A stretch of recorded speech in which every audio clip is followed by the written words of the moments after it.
السلام علیکم ورحمۃ اللہ وبرکاتہ۔ عزیز طالبات، اللہ تعالیٰ کی ذات سے امید ہے کہ آپ سب خیریت سے ہوں گے اور آپ نے گزشتہ سبق سن لیا ہوگا، سمجھ لیا ہوگا۔ آج ہم صحیح بخاری جلد دوم سبق نمبر 11 حدثنی عبید سے شروع کرنا ہے۔ سبق شروع کرنے سے پہلے دعا پڑھ لیجئے۔ رب یسر ولا تعسر وتمم بالخیر وبک نستعین یا فتاح یا فتاح یا فتاح اللہم صلی علی محمد وعلی آل محمد وبارک وسلم۔ جی عزیز طالبات، کتابیں کھول لیجئے۔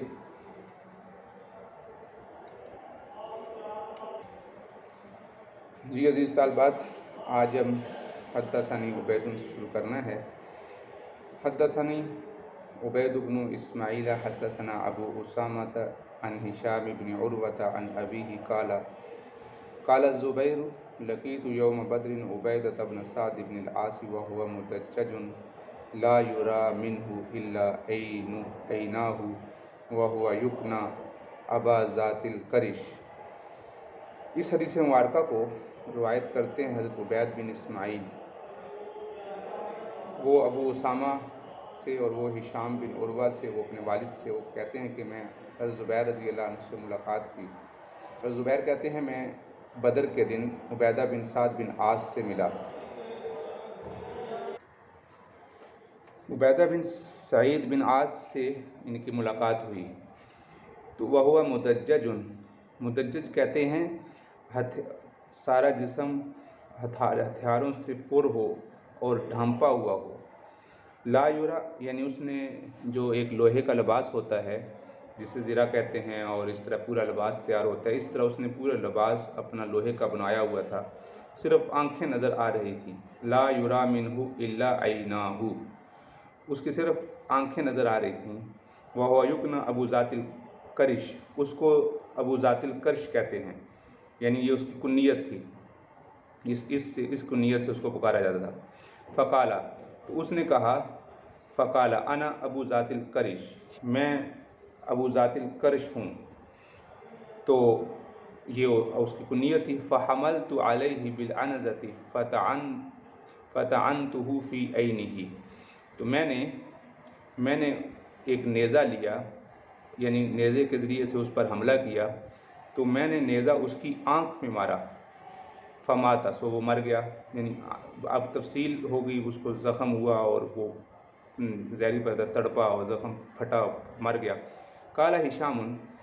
تو حضرت ہشام کہتے ہیں جو اس حدیث کے راوی ہیں، یہ حدیث ہشام بن عروہ جو لکھے ہوئے ہیں، وہ فرماتے ہیں عن ابیہ قال ہشام فاخبرت ان الزبیر، تو میں نے یہ جب ہشام کا بیان ہے کہ مجھ سے جب یہ بیان کیا گیا تو میں نے حضرت زبیر سے فرمایا کہ میں نے اپنا پاؤں اس پر رکھ دیا۔ فاخبرته ان الزبیر قال لقد وضعت رجلی علیہ، میں نے اپنا پاؤں، یعنی جب وہ گرا مرا تو اس نے اپنا پاؤں کے گلے پہ رکھ کے دبایا ہوگا، تو وہ کہہ رہے ہیں کہ میں نے اپنا پاؤں اس کے گلے پر اس پر رکھ دیا۔ ثم تمتعت فکان الجہد ان نزعتها، تو پھر میں نے اسے اپنا یعنی پاؤں جب رکھ کے دبایا، پھر اپنا ہاتھ اس کی طرف بڑھایا،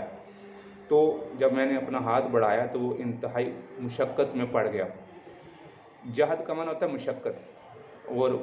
مشقت میں پڑ گیا تو اس نے اپنا مشقت سے اس نیزے کو کھینچا اور اس کے دونوں کنارے مڑ گئے، یعنی جو نیزہ اس کی آنکھوں میں لگا ہوا تھا، تکلیف میں اوپر پاؤں بھی رکھ دیا تو اس سے قد انسنا طرفاہ،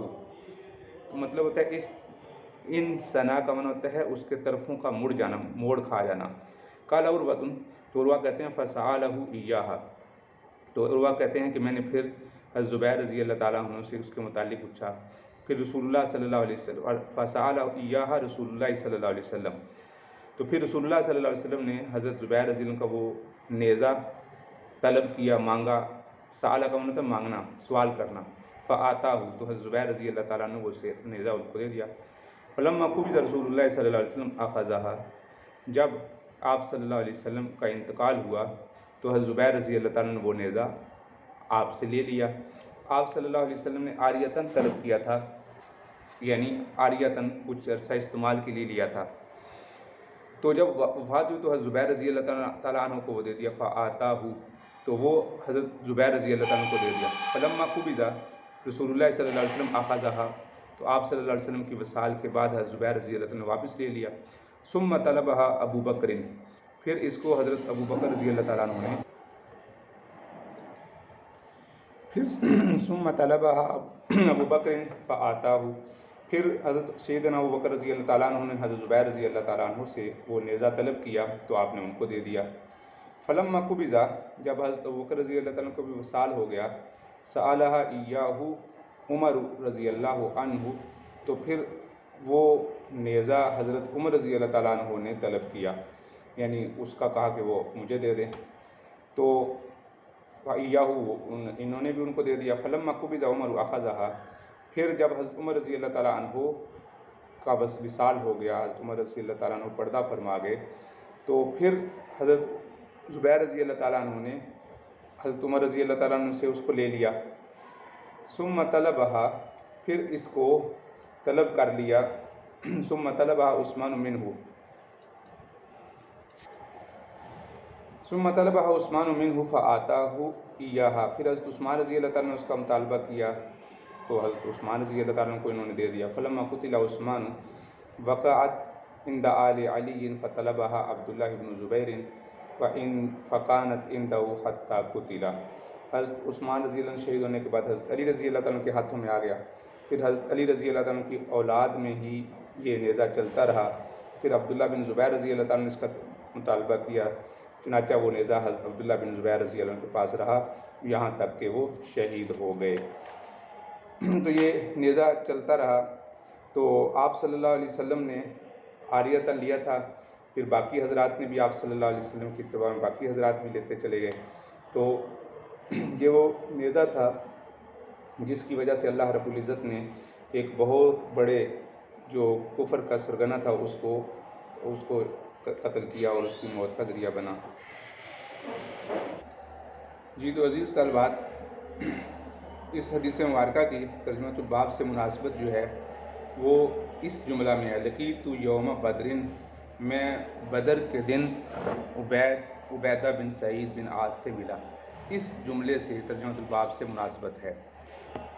تو اور اس کو اسی جملے کی وجہ سے امام بخاری رحمۃ اللہ علیہ اس باب کے تحت ذکر فرما رہے ہیں۔ حدثنا ابو الیمان اخبرنا شعیب عن الزہری قال اخبرنی ابو ادریس عائذ اللہ بن عبد اللہ بن ان عبادۃ بن الصامت کان شہید بدرا ان رسول اللہ صلی اللہ علیہ وسلم قال بایعونی۔ اس حدیث مبارکہ میں بھی راوی عبادہ بن صامت فرماتے ہیں جو کہ کان شہید بدرا، جو کہ بدر میں شریک ہوئے تھے، کہ آپ صلی اللہ علیہ وسلم نے فرمایا کہ بایعونی، میرے ہاتھ پر بیعت کرو، مجھ سے بیعت کرو۔ آپ علیہ السلام نے فرمایا مجھ سے بیعت کرو۔ تو اس جملہ سے ترجمۃ الباب سے مناسبت ہے اس حدیث مبارکہ کی۔ حدثنا یحییٰ بن بکیر حدثنا لیث عن عقیل عن ابن شہاب اخبرنی عروۃ بن زبیر عن عائشہ رضی اللہ عنہا عن زوج النبی صلی اللہ علیہ وسلم ان ابا حذیفہ کان ممن شہد بدرا مع رسول اللہ صلی اللہ علیہ وسلم۔ زوجہ مطہرہ حضرت عائشہ صدیقہ رضی اللہ عنہا سے روایت ہے کہ ابو حذیفہ نے، جو رسول اللہ صلی اللہ علیہ وسلم کے ساتھ غزوہ بدر میں شریک تھے، تبنا سالما وانکحہ بنت اخیہ ہند بنت الولید بن عتبہ۔ راوی کہتے ہیں کہ سالم کے حضرت سالم رضی اللہ عنہ کو، جو کہ متبنہ تھے، منہ بولے بیٹے تھے، آپ صلی اللہ علیہ وسلم نے ان کو منہ بولا بیٹا بنایا تھا، اپنی بھتیجی ہند بنت الولید بن عتبہ سے اس کا نکاح کرا دیا، اور سالم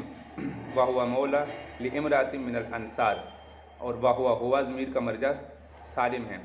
سالم یہ انصار کی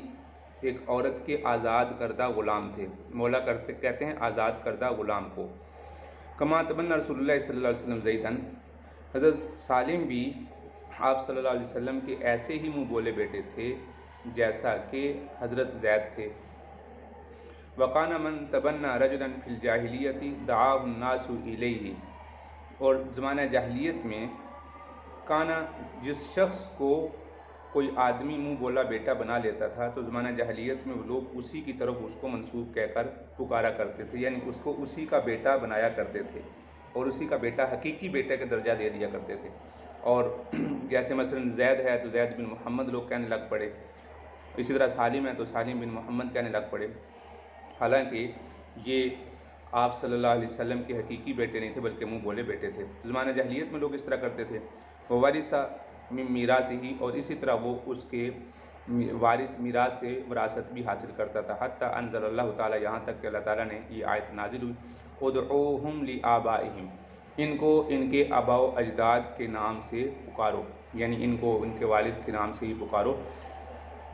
فجاءت سہلۃ النبی صلی اللہ علیہ وسلم فذکرہ، اور پھر حضرت سہلہ آپ صلی اللہ علیہ وسلم کے پاس آئیں، اور پھر آگے طویل حدیث ہے جو کہ کتاب النکاح میں آئے گی، وہاں پر یعنی اس کے سارے ابحاث ہیں، یہ جو آپ صلی اللہ علیہ وسلم نے نکاح کروایا اس کے متعلق ابحاث ہیں، لیکن یہاں پر کتاب المغازی میں اس حدیث کو ذکر کرنے کا مقصد صرف یہ ہے کہ وہ کان ممن شہید بدرن، کہ وہ غزوہ بدر میں شریک ہوئے تھے، اور یہ بات بھی غزوہ بدر کے متعلق چل رہی ہے، اس وجہ سے اس حدیث کو امام بخاری رحمۃ اللہ علیہ لے کر آئے ہیں۔ اور یہ حدیث مبارکہ اس کے علاوہ دوسری جگہ پر بھی آئی ہے، 2 جگہ پر آئی ہے، کتاب النکاح میں اس کا ذکر ہے، تفصیلی ابحاث بھی وہیں پر ہیں۔ حدثنا علی حدثنا بشر بن المفصل حدثنا خالد بن ذکوان عن ربیع بنت معوذ قالت دخل علی النبی صلی اللہ علیہ وسلم، النبی دخل کا فاعل ہے، آپ صلی اللہ علیہ وسلم میرے ہاں تشریف لائے، آپ صلی اللہ علیہ وسلم میرے ہاں تشریف لائے۔ غدات بنیا علیہ، جس دن کے آپ اس دن کی صبح کو آپ میرے پاس تشریف لائے جس دن کے میری شادی ہوئی تھی۔ بنا یبنی کا معنی ہوتا ہے رخصتی ہونا، بنیا یہ مجہول کے ساتھ استعمال ہوتا ہے، رخصتی ہونا، شادی ہونا۔ جس دن کے میری رخصتی ہوئی تھی، جس دن کے میری شادی ہوئی تھی، اس دن آپ صلی اللہ علیہ وسلم میرے پاس تشریف لائے۔ فجلس علی فراشی کا مجلسی کا منی، اور آپ صلی اللہ علیہ وسلم میرے پاس ایسے بیٹھ گئے جس طرح کہ تم آج میرے ساتھ اس جگہ پر بیٹھے ہوئے ہو۔ اس حدیث مبارکہ کو ربیع بنت معوذ روایت کرتی ہیں، ربیع بنت معوذ روایت کرتے ہیں کہ، اور اس میں وہ پورا حدیث کو حوالہ کر کے بیان فرماتے ہیں کہ یہ جس وقت یہ حدیث بیان کر رہے ہیں تو جس طرح اب آپ بستر پہ بیٹھے ہیں اسی طریقے سے آپ صلی اللہ علیہ وسلم بھی میرے پاس تشریف لائے تھے اور اسی طرح بیٹھے تھے۔ وَجُوَيْرِيَاتٌ يَضْرِبْنَ بِالدَّفِ يَنْدُبْنَ مَنْ قُتِلَ مِنْ آبَائِهِنَّ یوم بدر، اور جویریات کہتے ہیں چھوٹی بچیوں کو، اور چھوٹی بچیوں نے دف بجانا شروع کیا۔ وَيَنْدُبْنَ مَنْ قَتَلَ مِنْ آبَائِهِنَّ یوم بدر، اور بدر میں جو ان کے آباء و اجداد شہید ہوئے فوت ہو گئے تھے اور ان کے جو بڑے فوت ہوئے تھے ان کی خوبیاں بیان کر رہی تھیں۔ ندب یندب کا معنی ہوتا ہے خوبیاں بیان کرنا، ندب اچھی باتیں بیان کرنا۔ اور حتی قالت، یہاں تک کہ ایک باندی نے، ایک بچی نے یہ کہہ دیا، جاریۃ کہتے ہیں بچی کو، فینا نبی یعلم ما فی غد، ہمارے اندر ایک ایسے نبی ہیں جو آئندہ کل کی خبریں بھی جانتے ہیں۔ تو آپ صلی اللہ علیہ وسلم نے فرمایا لا تقولی ھکذا، اس طرح نہ کہو، وقولی ما کنتی تقولین، تم ایسے ہی کہو جس طرح کہ پہلے کہہ رہی تھی۔